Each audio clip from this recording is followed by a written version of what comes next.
Greetings and welcome back to another episode of The Greatest Show in the Galaxy, the show where I, the curator, discuss my personal favorite show of all time, personal favorite franchise of all time, Doctor Who. And today is a continuation of the theme of speeches for each and every single Doctor. However, since we already covered all the main Doctors, both classic and modern, in the last couple of episodes, today we're doing something special. We're doing something that also involves the TV Doctors, but not necessarily the ones you were expecting to see. And with me here on this journey, we had him for 2 weeks, and sadly he couldn't make it. So we're now forced to fall back on old reliable, my good friend Soda. Hello. Yeah, stepping in for Frenchie, who couldn't make it very last minute. Get the other French guy. Yeah, the other French Canadian guy. The less talented French Canadian guy. Ouch. Yeah.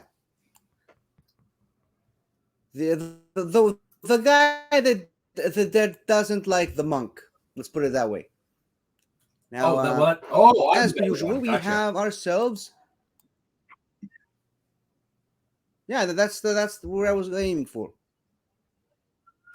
Oh wow, there's a delay. Yeah, there's a massive delay. What happened there? Not a clue. Well, it wouldn't be a show on this channel if there weren't some technical difficulties thrown in there for good measure. So let's try to see how we can get through this.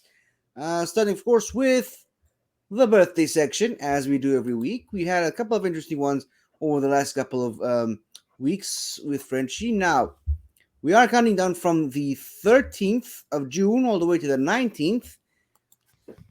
And starting us off on the 13th, this is pretty interesting. Simon Callow. I love him. Yeah, you probably know why he's here, right? Oh, I know why he's here, and I know him for a few other things as well.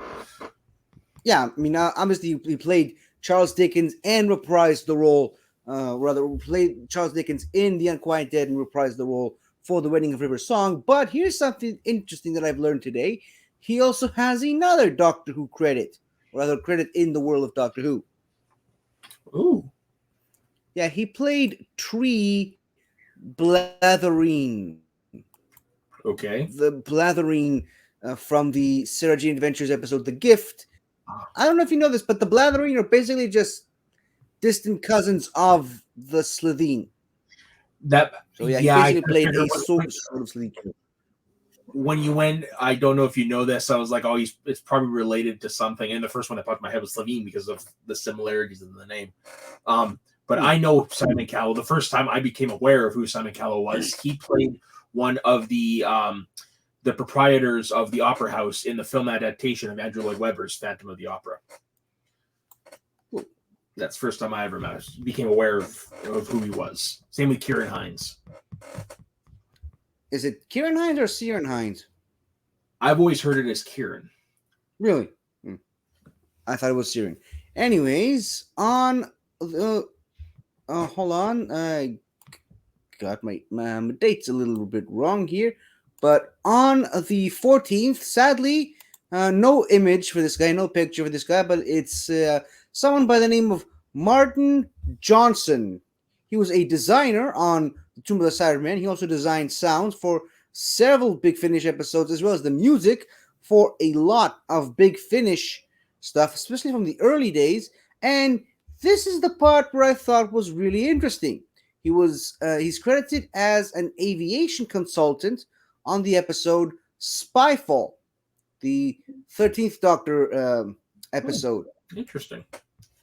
The dude passed away in 2003. Spyfall came out in 2020. Okay. How did that happen? Yeah, that's what I was about to ask you. I have no idea. Interesting.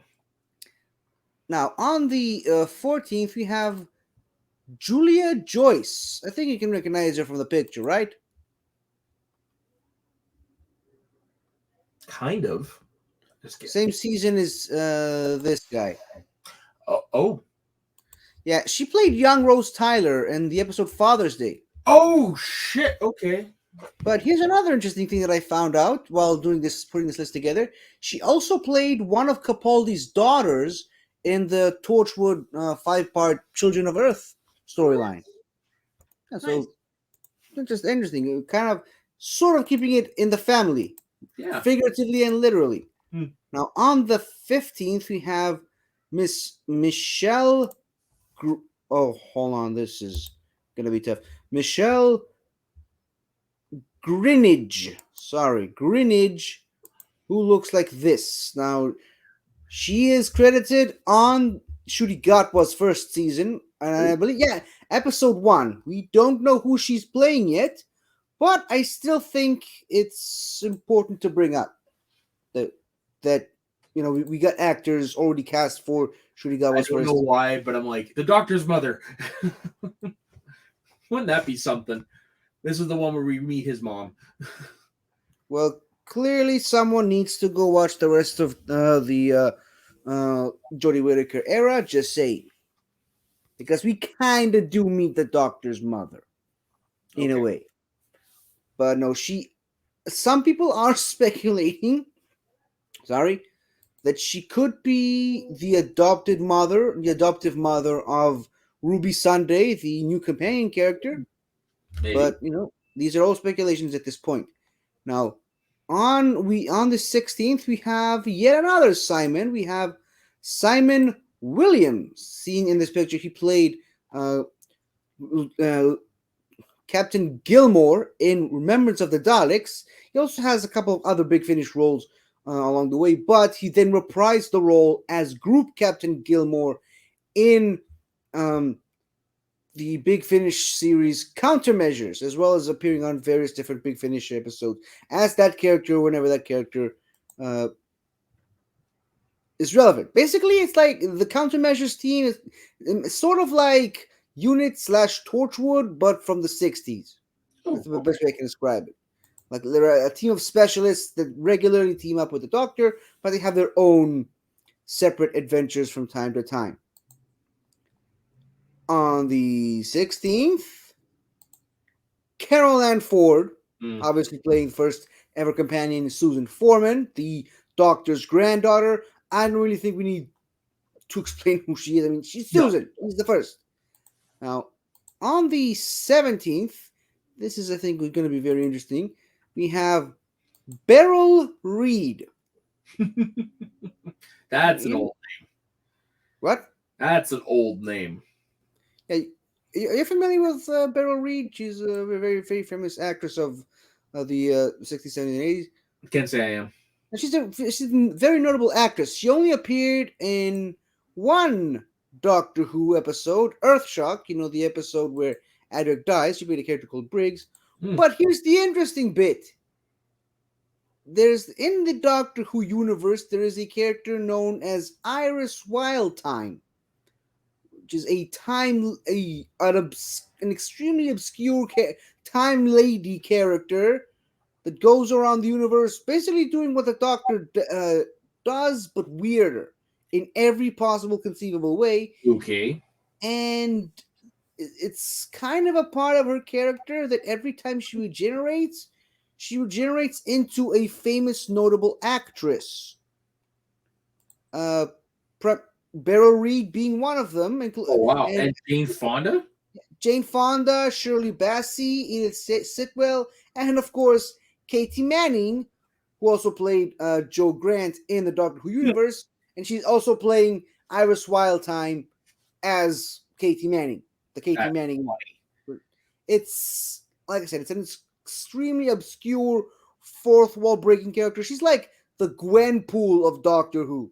Oh, nice. That's a good way to describe it. Yeah, think of it that way.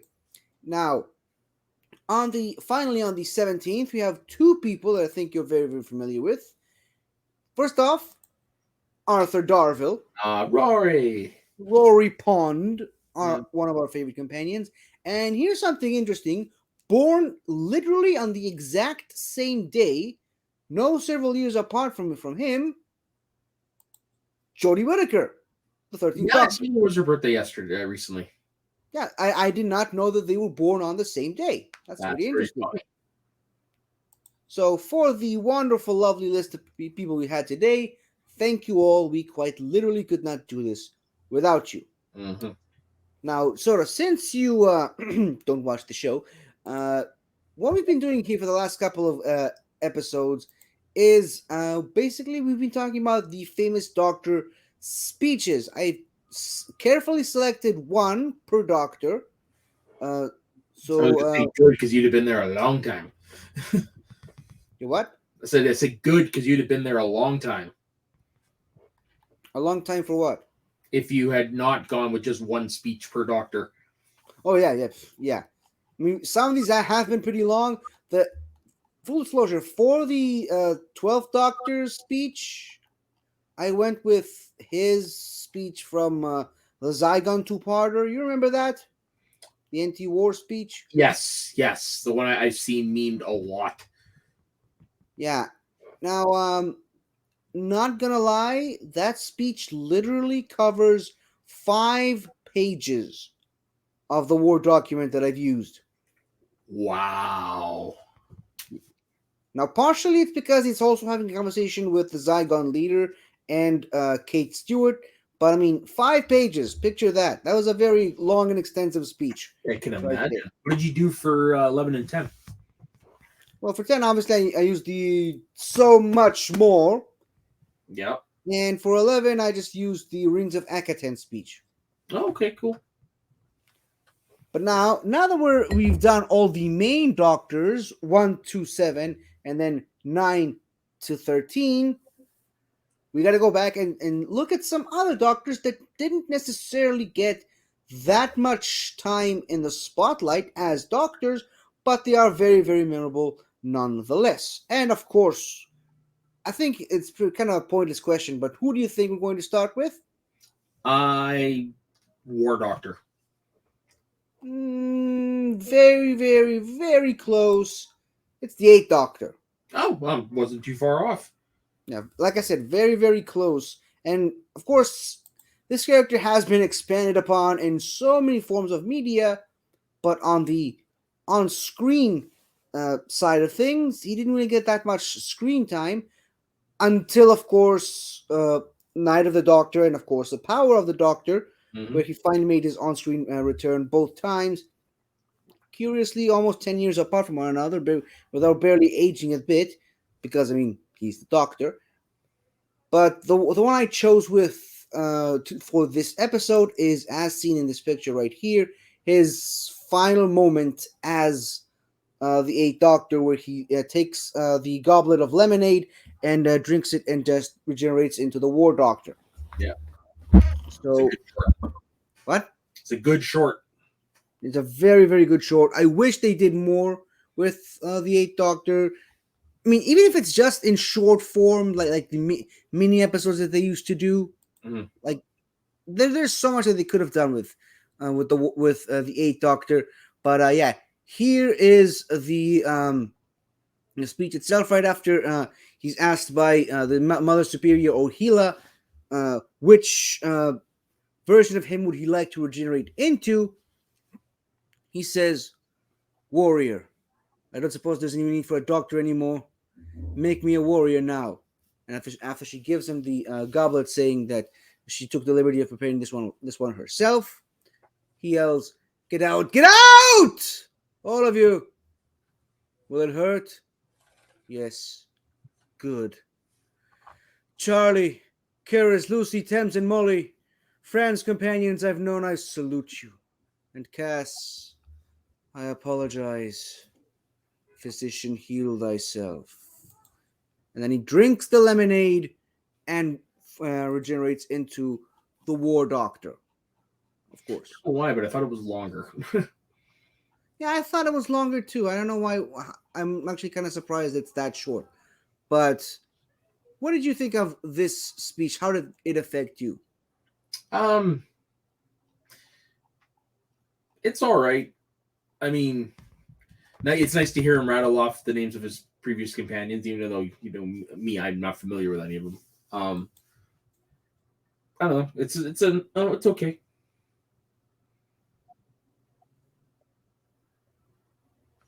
Yeah, I mean, it's nice that they acknowledged some of the Big Finish companions, of course, not completely excluding all the books and comic companions, because then that would have made the episode the speech a lot longer. Because, funnily enough, this Doctor has the largest roster of companions out of all the Doctors. You said Like that. it's not even funny how many, like, in the 20s or 30s of companions. Wow, that's a lot. Yeah, and about 5 or 6 of them are mentioned in this episode, Hmm. minisode. But again, at least it sort of validates those companions, saying Mhm. that everything that happened with them really did in fact happen. So, and of course, it's even better because it's actually Paul McGann who has acted alongside these actors and actresses, and had these companions for as long as he did. Yeah. So I mean, when he says those names, it doesn't ring hollow. There's, he says it with meaning behind it. Yeah. And of course, the character of Cass was in that short, was then later returned to by way of Big Finish, sort of retroactively. Hmm. Now, here's something interesting. And obviously, after he drinks the lemonade and regenerates, he becomes the War Doctor. Still, body type is still played by Paul McGann, but you're kind of supposed to use your imagination to think that it's a younger John Hurt in the role, and he takes the bandolier off of Cass and uses it himself. And this is actually a big part of the War Doctor's character, is that he carries that bandolier on him all throughout his tenure, and that's where he keeps his sonic screwdriver, on the bandolier.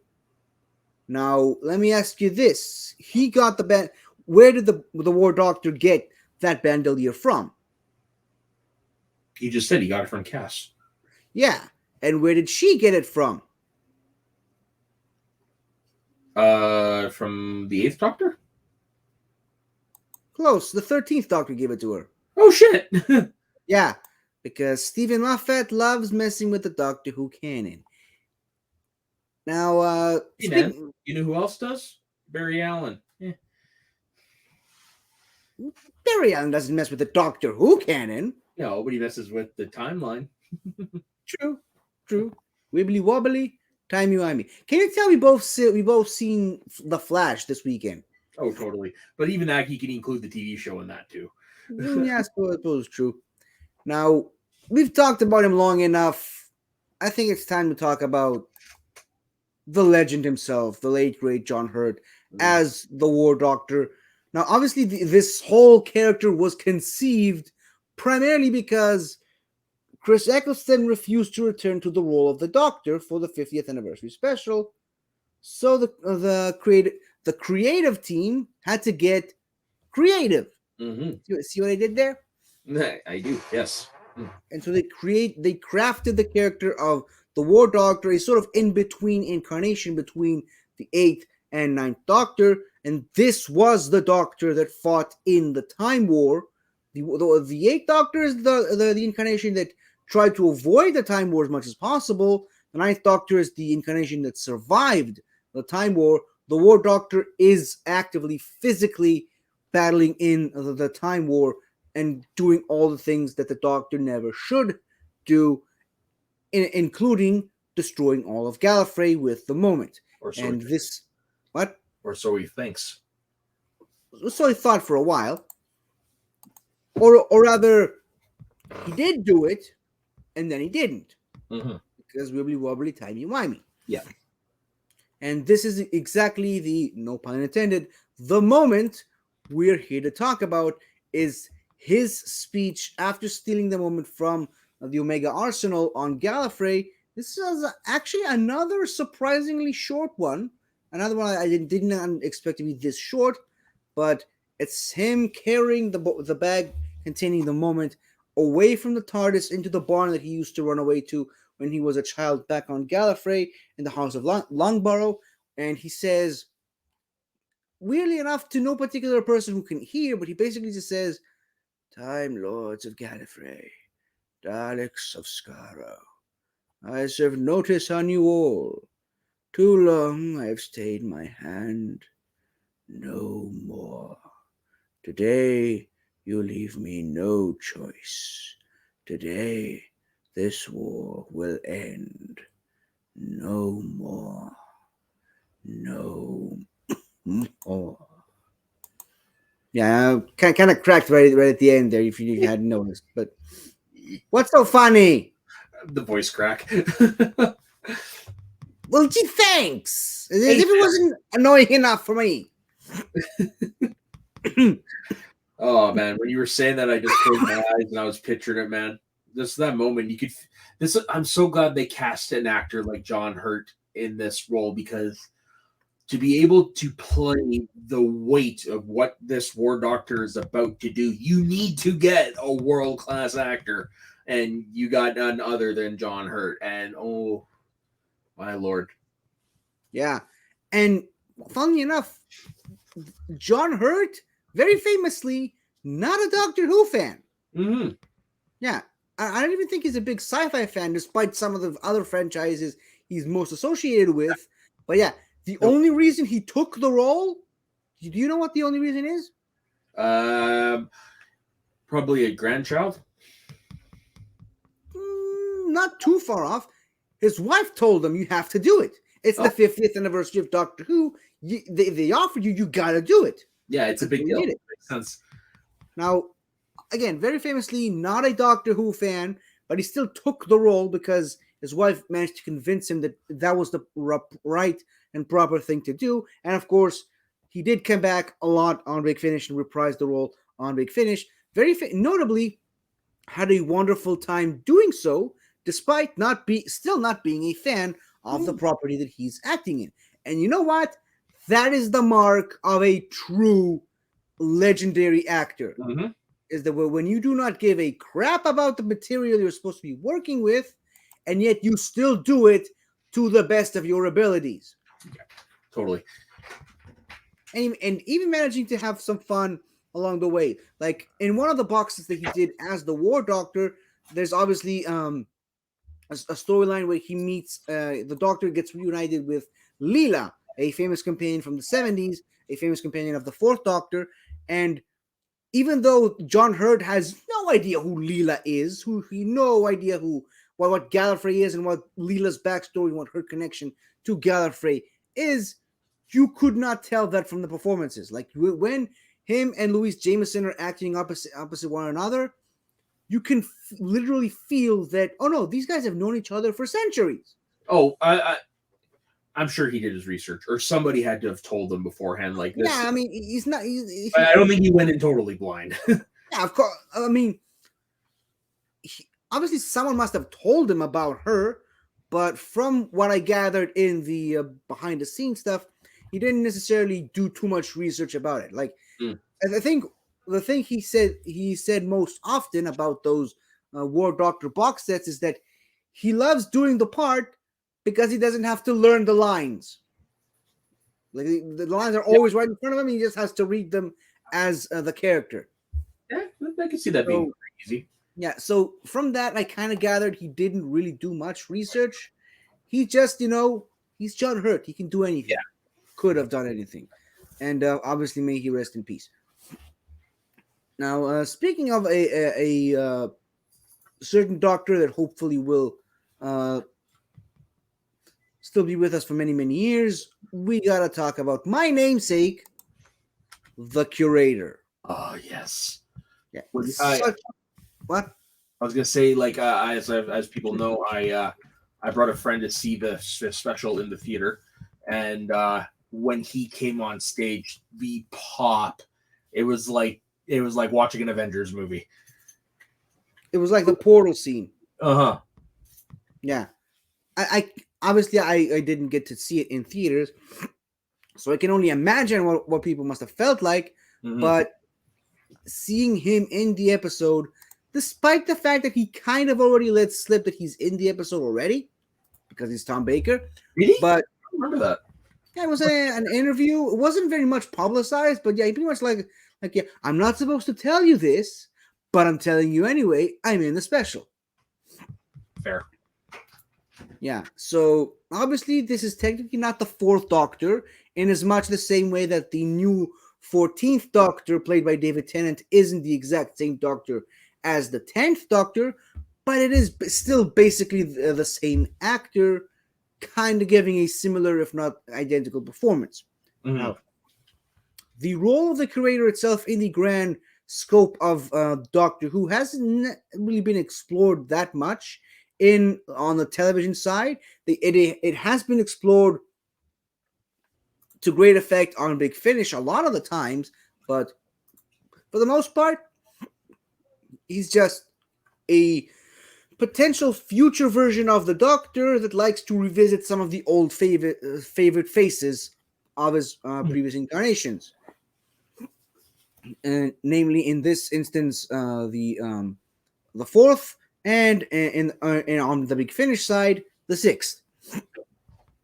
Now, obviously, he doesn't get much screen time, and so oddly enough, the speech that I chose to represent him for today is basically his entire screen time on the show. Yeah, because it was that brief.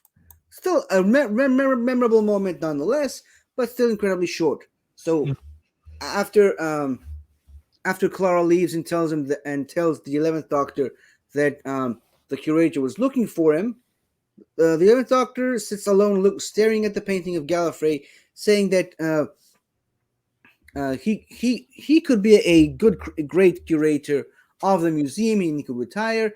And he just sits there mumbling to himself, "I could retire," before you hear a mysterious voice coming from off screen saying, "You know, I really think you might." And this whole speech is basically a conversation between the 11th Doctor and the curator, but this is really where it unfolds between the two of them. "I never forget a face. I know you don't. And in years to come, you might find yourself revisiting a few, but just the old favorites, eh? You were curious about this painting, I think. I acquired it in remarkable circumstances. What did you make of the title?" "Well, which title?" "There's two. No More or Gallifrey Falls."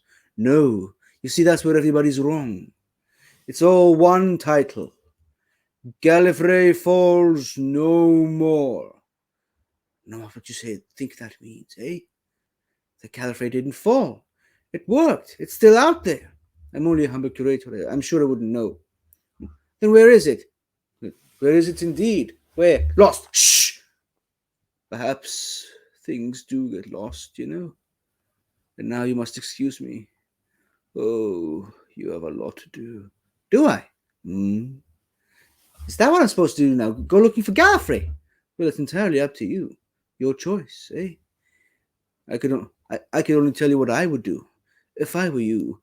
Oh, if I were you. Oh, perhaps I was you, of course.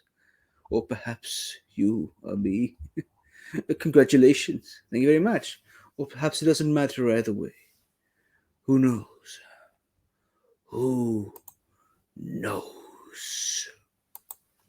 And that is basically the curator's entire screen time. I even did this when you went, "Who knows?" Yeah, I saw you did that.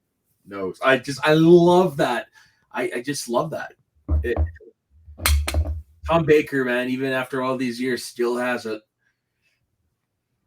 He's still the Doctor. Yeah. In every possible you can think of. I mean, he's great. There's a reason why he's a lot of people's favorite Doctors. But talking about the speech itself, what can you tell me about the actual scene? Like what I remember? No, but just what do you think of the speech as a speech? It's a fucking great speech, because it points out to us that what they just thought they did might not have happened exactly like they thought. Basically, Gallifrey might still be out there, and as we see later on, it is, if I'm correct, right? Yeah. No, it's just it's while there are parts where Tom Baker, you're like, okay, I think the guy's got multiple personalities, the way he delivers it. But I mean, still, it's delivered as only Tom Baker can. Like, they picked the right former Doctor to be the curator. And like I said, along with being in that theater, like it's a great scene. It's one of my favorite scenes from that special. And I think if you really take a time to notice all the different nuances of his performances. Like when he tries to walk away. So like, oh, I'm just a humble curator. I don't know anything. And then the 11th Doctor pulls him back into the conversation. He's like, where is it? He's like, lost. Shh. Well, clearly he knows something that he's trying to hide, because he is from the Doctor's future, but he cannot help him too much. He can't tell him that all that much because it's in his future.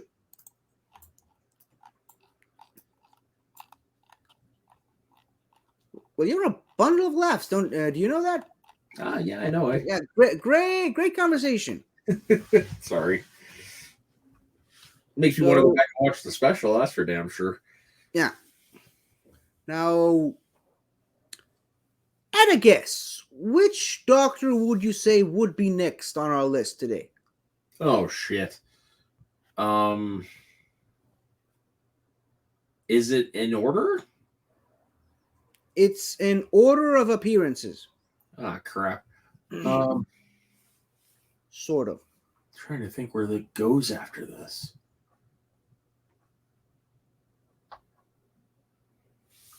For some reason, what's popping in my head is the Dream Doctor there that appeared in that one episode, but that took place before the 50th, so it's not that.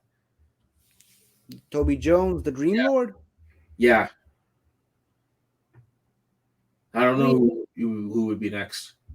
Yeah, I kind of chose not to include the Dream Lord or the Valeyard, because even though they are technically the Doctor, they're not really the Doctor.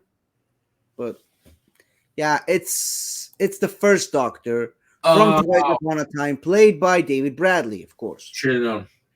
Yeah, we already had the first Doctor, but this is a different first Doctor. It's also somehow still the same first Doctor.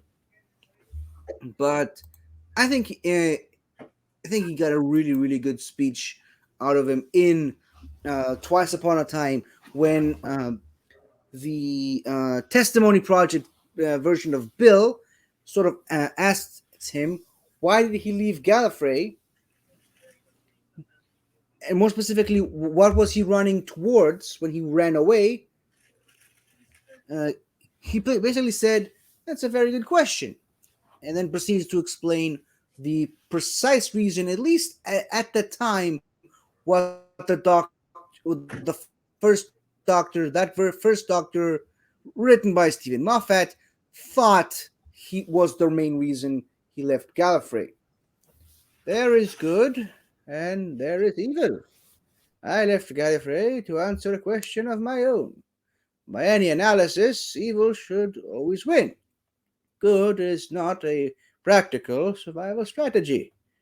It requires loyalty, self-sacrifice, and love. And so why does good prevail? What keeps the balance between good and evil in this appalling universe? Is there some sort of logic? Some mysterious force? Maybe it's just a bloke. A bloke? Yeah, just some bloke wandering on the universe, putting things right together. Well, that would be a nice story, wouldn't it? It would be the best. But the real world is not a fairy tale.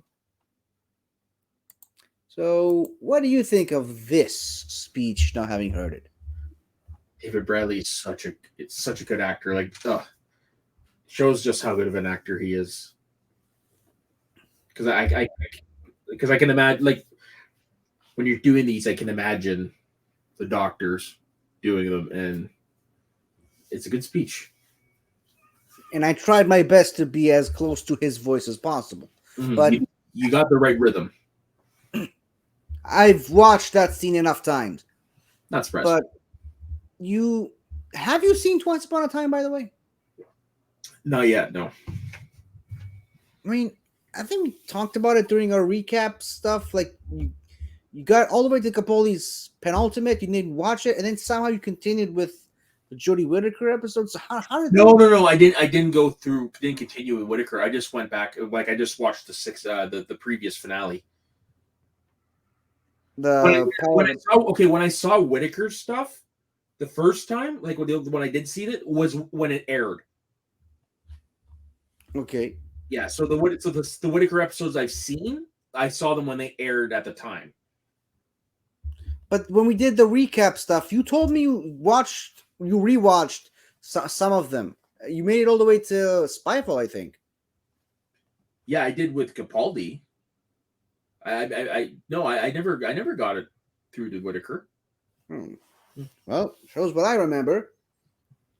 But before we move on to the next Doctor on the list, other than just David Bradley's amazing performance, the actual meaning behind the words in the speech, what have you to say on that?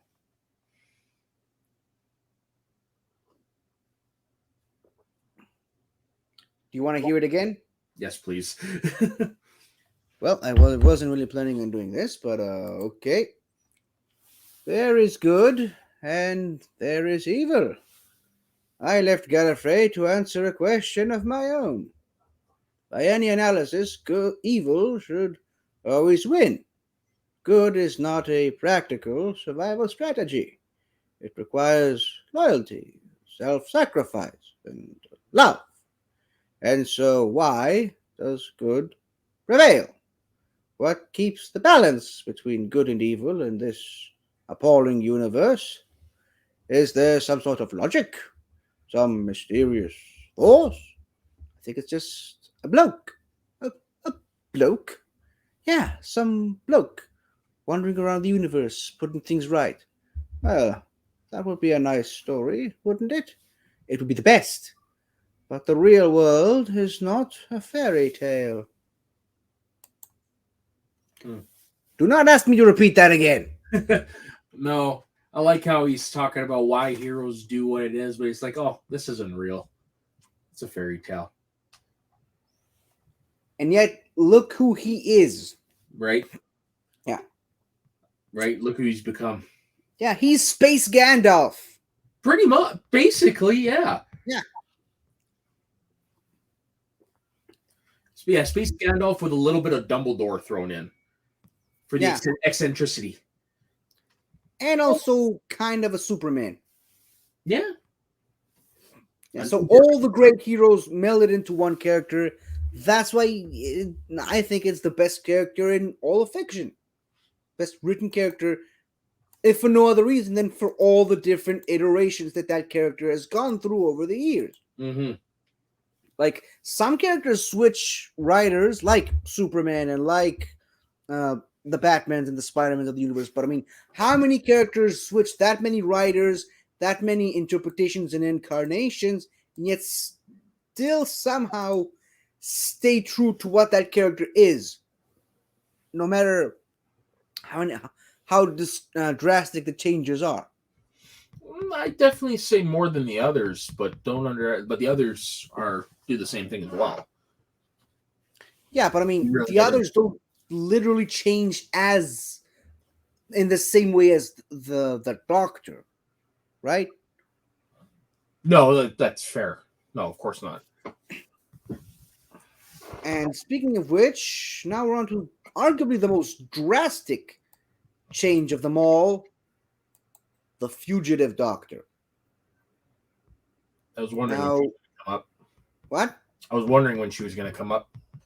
So you haven't seen the Timeless Children episode just yet? No. But you are at least familiar with the concept of the Timeless Child, right? Yeah, yes, we've discussed it. So yes, I am familiar, yeah. Where like the Doctor had multiple lives, like the Doctor is the one who all the Time Lords are based off of, basically. As basic. As a concept, what do you think of that? As a concept, I don't really know. Like it does feel weird that this is the guy that's responsible for being who he is. You know what I mean? Like he's the one that all of this zaniness is based off of. It's just, I don't know, having that be it in world, it's a little weird. I mean, more in world than Amy Pond naming her daughter after her daughter. Yeah, that one I believe, just because I like Back to the Future and I like that type of time travel stuff. It's just with this, it just feels like such a drastic departure from everything we know about the Doctor. And yet, in the grand scheme of things, it does still fall into place. It does still make sense, no matter how much people try to deny that it does. Well, of course. Yeah, I mean, It's still weird though. It is weird. It took me a couple of months to digest that whole concept, so to speak. But at the end of the day, the Doctor is still the Doctor. Mm-hmm. Like, it doesn't take away from anything that character has done over the years. And if anything, it only just adds to that character's persona. Yeah. Now, it sort of takes a little bit of the mystique of the character, but I think the character gains a little bit more than it loses with this introduction of the concept. And I think the biggest thing that it gains is the existence of the fugitive Doctor. It's such an incredible Doctor, and sadly very short-lived, very small screen time. But thankfully, through comics and through audios, in a couple of years' time, we will get to know more about this character, and the character will be much more well developed within the Doctor Who lore. And I will say though, it does sound like a lot of people want this Doctor to appear more in on TV. Yeah, I would love it if she made more appearances on some of the next few seasons. And obviously, it would be difficult. I'm all for bringing back other Doctors for other episodes. Like I think I said this a couple of times already, but during the Colin Baker first season, a very mixed and messy season, but it's somewhere in between all of that. In between, like the Doctor throwing people into a vat of acid and choking people to death, and Davros losing his arm and whatever, and choking out Perry, you had an episode called The Two Doctors, which is just, it wasn't a special, it wasn't meant to commemorate anything. It was just a random, in the middle of the season, multi-Doctor story. Weird. It happened. It just existed, where the Sixth Doctor met the Second Doctor with Jamie, of course, obviously, and they just had an adventure together. I would love more of that. Like, whenever we have these multi-Doctor stories, it's usually like a decade anniversary special, or with the case of Twice Upon a Time, like the passing of the baton, or in the case of the Power of the Doctor, which I think was a great way to introduce that concept. It was with the Guardians of the Edge, where now it's possible that other Doctors can appear and they don't have to explain away why they look so much older, but just the idea of having previous Doctors or other Doctors who are previous in the Doctor's timeline appearing all over the place, that is a possibility now. So I wish we get to see more of the Fugitive Doctor on television. What? You never know. I mean, Russell T Davies is talking about wanting to build a big universe, so you never know. Yeah, and I hope he does go for it. Yeah. I mean, why wouldn't we see the shall we say, the Seventh Doctor suddenly popping up during Ncuti Gatwa's adventures, like this Ncuti Gatwa accidentally running into his previous self. Yeah, you never know. Like, be interesting. What? Be very interesting. Yeah, these are the types of stories we can tell now with this universe. And as for the Fugitive Doctor herself, she has had several appearances since her introduction in The Fugitive of the Judoon, but the speech I decided to go with today, as you can probably tell from the picture, if you've seen the episode, of course, is from the Timeless Children episode, where several minutes after discovering the truth of her past, the Doctor is sort of left to fend for herself inside the Matrix by the Master, while the Master essentially makes an entire new race of Cyber Masters, which basically it's Cybermen with Time Lord powers, specifically the powers to regenerate.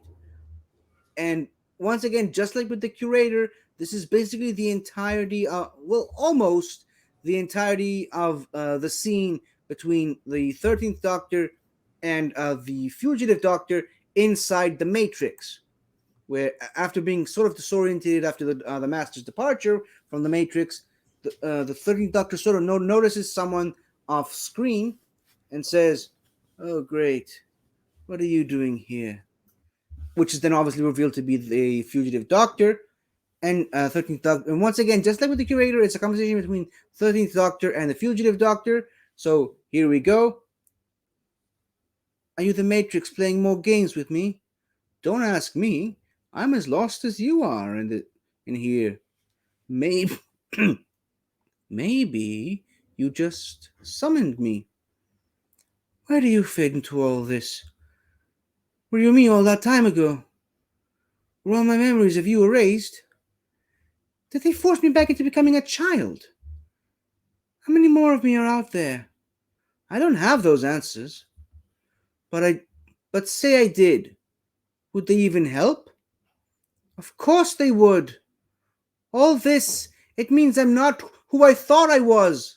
Because your memories aren't compatible with what you've learned today? Yes. Have you ever been limited by who you are before? Huh. Now that does sound like me talking. I'm so tired. The Matrix is sapping all the energy out of me. No time to be tired. Still work to do out there. Lives at stake. Armies being born. People need the Doctor. I don't know how to stop the Master. Course you do. That one question that's nagging at you. The one thing he said that you couldn't understand. Don't think who said? The Master? No. Get out of here. I know this place is blowing your mind. Maybe you should return the compliment." And then, of course, we get the wonderful scene of the 13th Doctor just using all of her history, all of her memories, everything she knows to blast her way out of the Matrix. One of the greatest scenes in Doctor Who of all time, in my opinion. It's so brief, but it was amazing. She used the power of every single Doctor, every single companion, every monster, every villain, every incarnation of the Master, everything just to break out of the Matrix and literally and figuratively blow the doors off. So, what say you about this speech, this conversation, and does that make you want to watch the episode itself? So it was a good speech. I had a little bit of a hard time trying to just figure out who was who, but it sounded. I was trying my best to do a different accent for both. Yeah, no, that's fair. But it sounded like the Fugitive Doctor was basically telling 13th, like, yes, you know what you're doing. Get off your ass, pull up your bootstraps, and go do it. That's kind of what the vibe I got. Yeah, and I love the line that she says, "Have you ever been limited by who you were before?"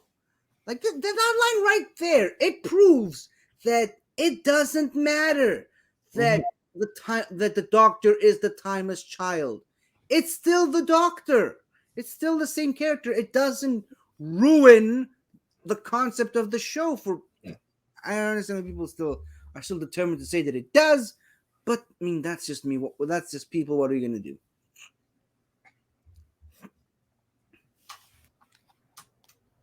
And now we're on to the final one. Oh, already? Yeah. I mean, it was a pretty. We've been going at it for 50 minutes. Well, no. What I mean is, I thought there would be. I thought there would be more. Okay. I mean, I could have had more, but I decided to just limit it to these guys, these five. Sorry, 1, 2, 3, 4, 5. Because there's 6. Because I felt it would be much more streamlined. So, at a guess, which Doctor would you say is the final speech we will be covering today?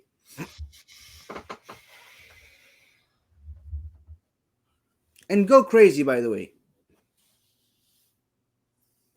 Go for it. It's I'm gonna say it's one of the doctors from that Red Nose Day special. And you would be correct, sir. Oh yeah. We got, yeah, we got the Rowan Atkinson Doctor, a sort of version of the Ninth Doctor, which, again, I mean, the Timeless Child being a thing, everything is canon now. It doesn't have to be restricted. These doctors can be real. That's ridiculous. What? Mr. Bean. I love the man. He's so funny. Now, I've asked you this before, but I gotta ask it again. Have you seen this?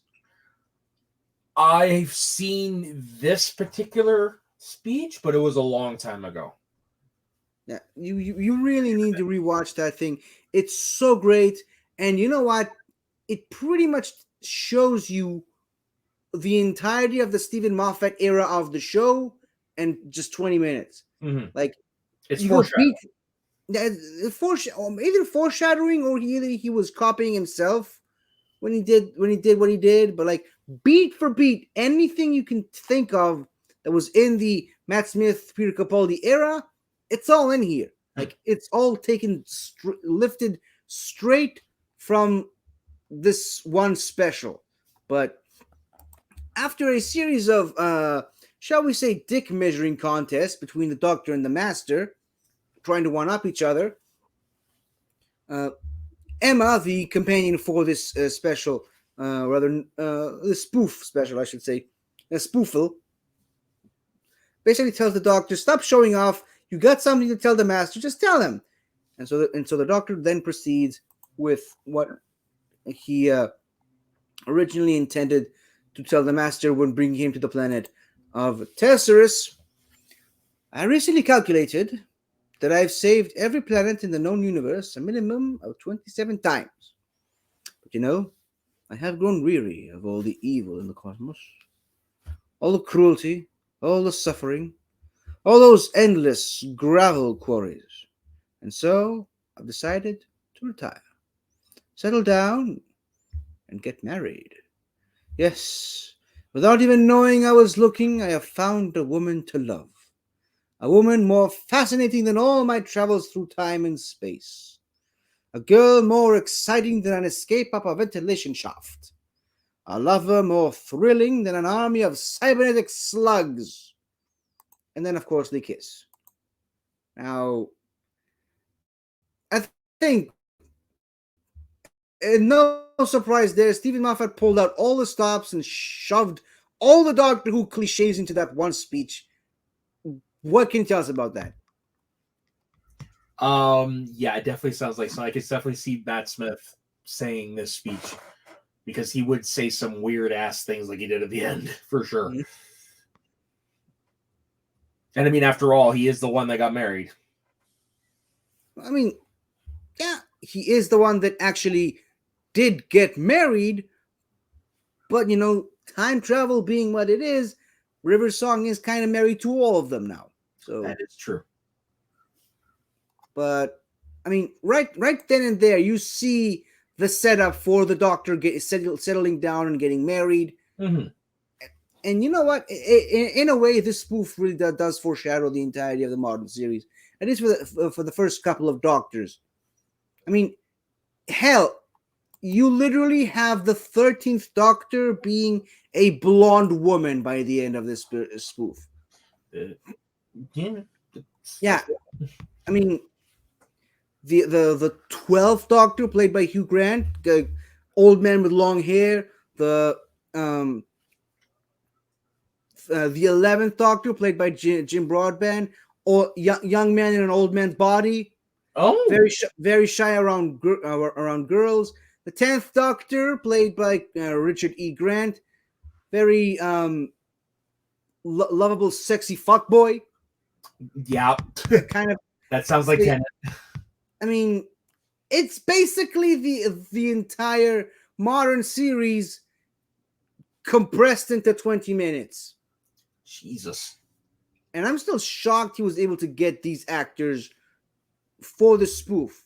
Well, it's a Red Nose Day thing, so it makes sense. But I mean, Stephen Moffat, was Stephen Moffat a well-known writer at the time? Yeah, like the first time I became familiar with who he was from a BBC sitcom called Coupling. Which was when? It would have been late 90s, early 2000s. Which would technically be after this. Yeah. So I mean, well, here, let's take a look. Because I know he had a name, quote unquote, a name before he did Doctor Who stuff. Big enough to get these actors for this one spoof special? Yeah, who knows? It's Britain after all. Let's see. Britannians are weird. Sorry. Yeah. Yeah. 1999. Coupling was 2000, 2004. Wow. Yeah, it is after. Weird. Yeah, I don't know. Then I don't know. I mean, hey, if that's how Stephen Moffat got his start, but great platform. You got to understand, Stephen Moffat now isn't Stephen Moffat then. That's what I'm saying. No, what I'm saying is he probably didn't procure this talent. The BBC probably did. So how did he get lucky enough to write this? Who knows? Maybe they could have hired out. Maybe they could have hired out. He could have written a spec that they liked, and yeah, who knows? Maybe that's worth a look into one of these days. But that. And before we carry on, I do want to say, if you do like BBC sitcoms, do check out Coupling. It is really good. Don't check out the American bullshit remake. Check out the BBC one written by Stephen Moffat, actually about his life, pretty much. Is the American version got the same name? Same name, same style characters. It lasts like 6 episodes. It's really bad.